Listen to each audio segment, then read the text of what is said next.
size of Lesotho, which is a country within South Africa, and I then looked at Democratic Republic of the Congo.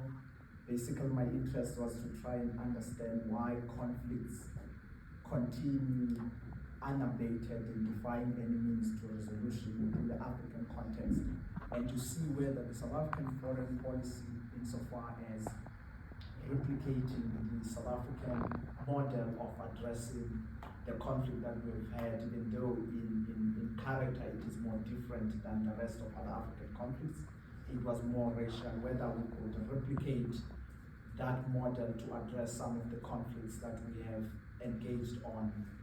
And this is obviously informed by an understanding and a practice that post-apartheid South Africa and the dawn of a new democratic dispensation in South Africa, the South African government has taken a forward approach in engaging with other African countries that are embattled and locked up into a vicious cycle of violent conflicts.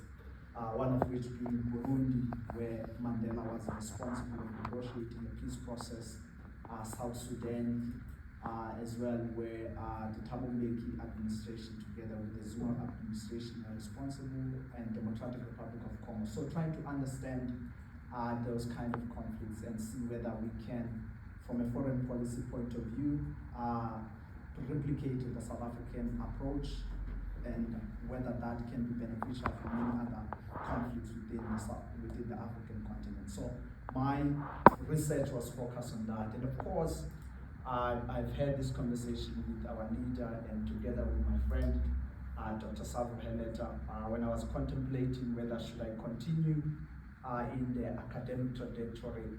It became clear to me that I'm not an academic. I have a vested interest in academia as much as by training I come from the academic settles. Academia is not my space. I'm more in the diplomacy side of things and the politics side of things. So I had this conversation to say, perhaps allow me to venture into other spaces where I am more strong on. So I went on to work in international development for the past almost 10 years now, where I was dealing with issues of transitional justice, post-conflict reconstruction and development. I've worked in countries such as South Sudan, working on issues around human rights and the role of the media in the consolidation of democracy and supporting the peace process, to working most recently to countries such as Iraq, looking at post-conflict reconstruction and development.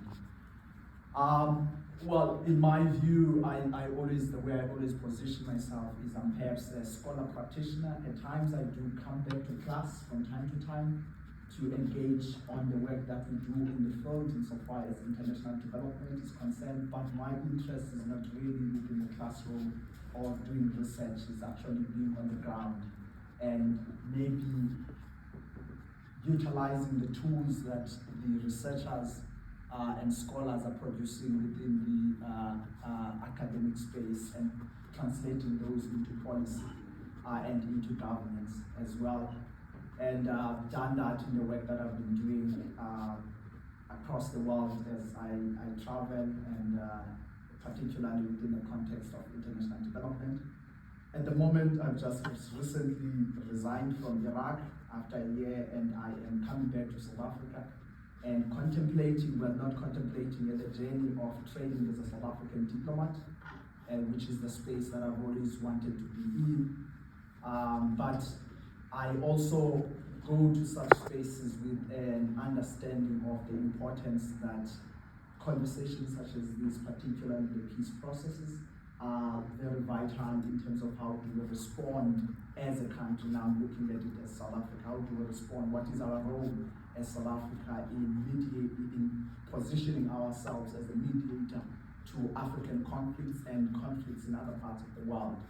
And of course, I come from a history of resistance and activism, so I have a tendency of constantly wearing the hat of working as an activist for human rights and peace.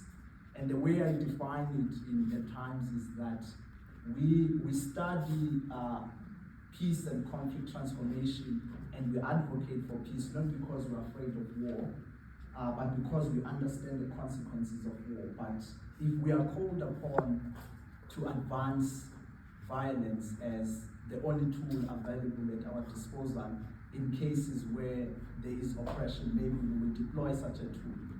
The case being my great-grandfather Mandela and his generation, who, when it was necessary to resort to violence, for non-violence was no longer a viable tool, they deployed that with an attempt to force those who were in the position of power, the oppressor, to come to the negotiation table. So I constantly then find myself within that space where at times I'm an activist. At the moment, the topics that are more important are the issues of conflict in Sudan and the conflict in Palestine. And I'm an activist in defense of the rights of the Palestinian people, which in most cases from an international outlook, in most cases we are identified as supporters of terrorists or identified as terrorists ourselves. Of which, from where I'm sitting, it's okay when people see us because we advocate for the rights of others, just like others have advocated for our own rights and in defense of our freedom when we are still fighting for our freedom. It's okay. When they see us as terrorists, they've seen us as terrorists before, even when we're fighting for our own freedom and justice. We don't expect them to see us any different when we are advocating for the freedom of others. So recently, my uncle, who is the head of the Mandela family, was part of the Global Smooth Flotilla delegation heading to Palestine with an attempt to break the siege. These are some of the movements that we support in our work. And even when I emerge in government, or one day I'll probably be part of the South African government, these are the issues that we want to advocate on. And of course, South Africa is already at the forefront in the fight for justice and freedom for the Palestinian people and many other oppressed groups around the world. And in my foreign policy understanding, these are some of the issues that take prominence. And of course, the reason why maybe to others it doesn't make sense, as of why South Africa sees a need to involve themselves in such conflicts. For us, it comes from the historical understanding that when we were fighting for the liberation of our own people, when we were fighting for justice and freedom, it was the oppressed people in other parts of the world, the Palestinian, the Cubans, and many other African countries, and in Europe, I would maybe recognize the Irish, who stood with us even at the time when it was not popular to stand with those who were fighting against the apartheid regime in South Africa. So it is within this context, from a foreign policy point of view, that South Africa deems it necessary to remind the world that we know what apartheid is, we've been through it, and when we see it, we're going to resist it. Even if at this point it's not directed against us as it was in the past, it's directed against other people.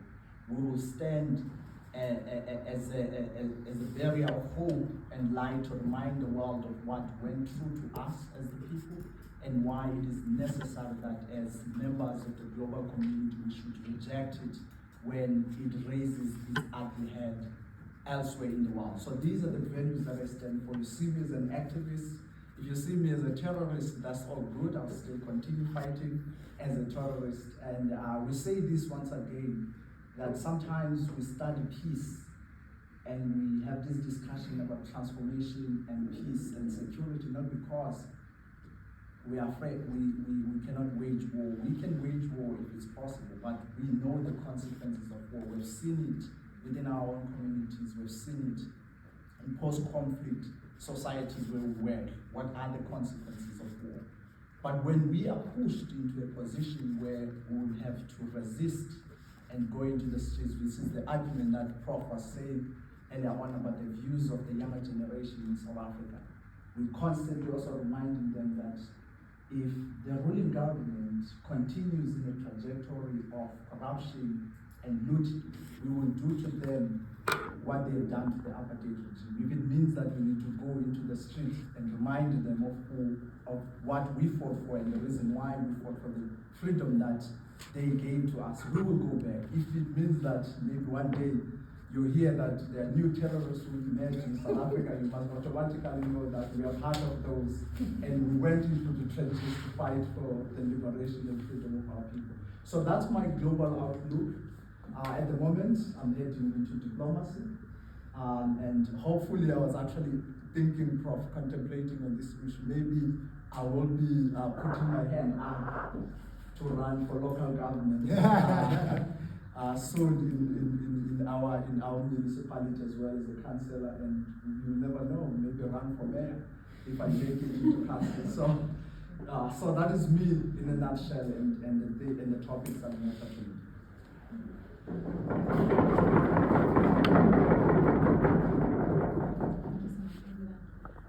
I think that brings a nice circle to this discussion of local belonging, of global belonging, of global belonging.